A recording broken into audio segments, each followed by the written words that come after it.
สุดยอดพระครูจากวัดดังบุกถึงคาเฟ่นอนนาของพอภูศรีวิไลมามอบขวัญกำลังใจเป็นของดีให้กับทิดาลาวกับพ่อแม่อยู่ที่นอนนาคาเฟ่สบายดี FC แฟนคลับทุกท่านมาพบมาพ่อกันในคลิปนี้ต้องขอทักทายสบายดี FC ของน้องทิดาลาวลูกสาวของพอภูศรีวิไลช่วงนี้กะค่อนข้างว่าบ่ค่อยมีกระแสพ่อป่านใดเพราะทุกสิ่งทุกอย่างกะมันบ่ค่อยมีกระแสฮือฮาการงานกับบ่ทันได้เข้ามาเวทีกับบ่ทันได้ขึ้นงานวัดช่วงนี้ก็ถึกเลื่อนออกไปห่างจากนี่ไปไกลเติบเนาะก็จะได้เห็นแต่อริยบทของที่ดาลาวอยู่กับทงไฮทงนาสวยพอสวยแม่ แต่งอยู่ครัวกินแล้วก็ปรับพื้นที่ภายในนอนนาคาเฟ่เทพื้น2-3 มื้อนี่พวกเขาก็จะได้เห็นที่ดาลาวเอาเต้นออกมานอนอยู่กลางแจ้งท่านผู้ชมกะเลยว่าบ่ค่อยได้เฮ็ดคลิปที่ดาลาวพอปานใดในช่วง2-3 มื้อนี้เนาะท่านผู้ชมบรรยากาศเก่าๆบรรยากาศเดิมๆตกตอนแรงมากับพากันไล่สดขับกรอมเสียงขับเสียงลังให้กับ FC แฟนคลับเนาะก็เลยว่าไปสอดส่องเบิ่งทางอ้ายสกุลพรเป็นเอื้อยใหญ่ของทิดาลาวคนหนึ่งเพราะอยู่ทั้งนั้นปัจจุบันนี้สร้างกระแสฮือฮาแตกฟื้นทุกสนามทุกเวทีคือแตกทุกมือแตกทุกวันเนาะท่านผู้ชม FC แฟนคลับ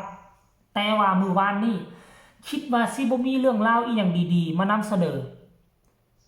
ก่อนตะเว้นบ่มันก่อนตะเว้นตกดินแล้วตะเว้นน่าจะตกดินไปแล้วมืดค่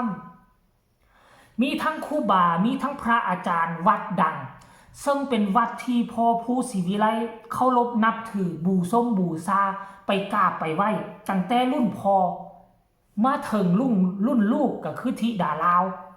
ก็ได้มีโอกาสไปฝากโตเป็นลูกศิษย์ลูกหาจนได้แต่งเพลงหนึ่งออกมาชื่อว่าเพลงมดโจกโลกฟ้า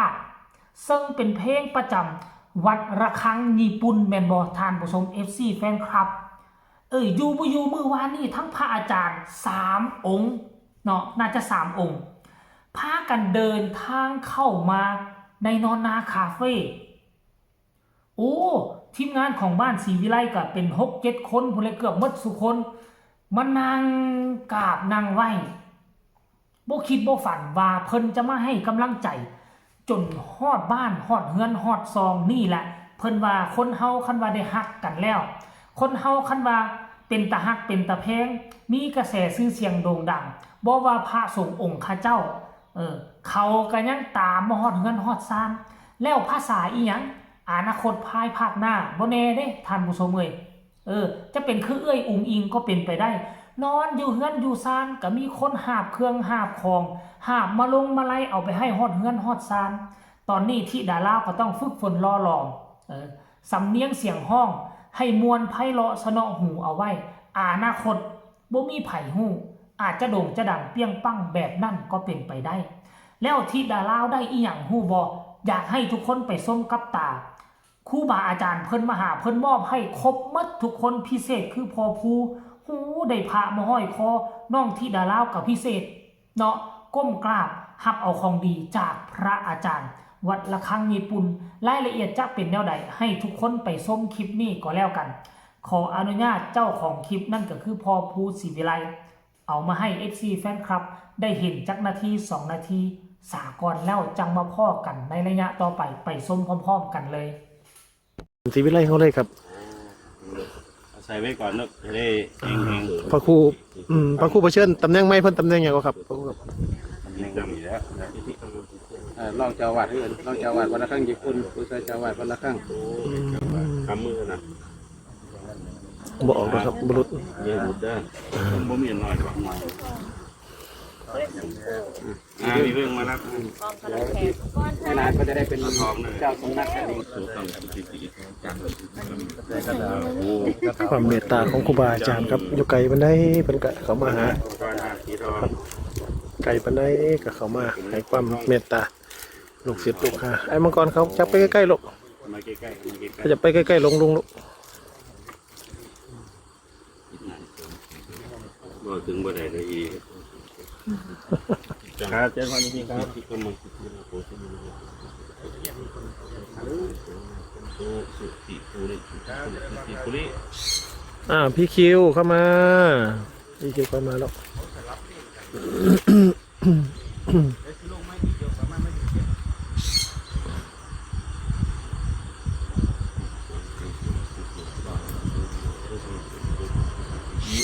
ที่จิตจังไ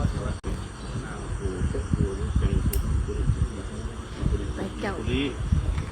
แกเรียนนะลูกเด้อ นี่อันใหญ่หลงแขนผมบ่เนาะเหมือนว่าไม่เห็นเสียนซะหน่อย คนนี้แหละสอบแล้ว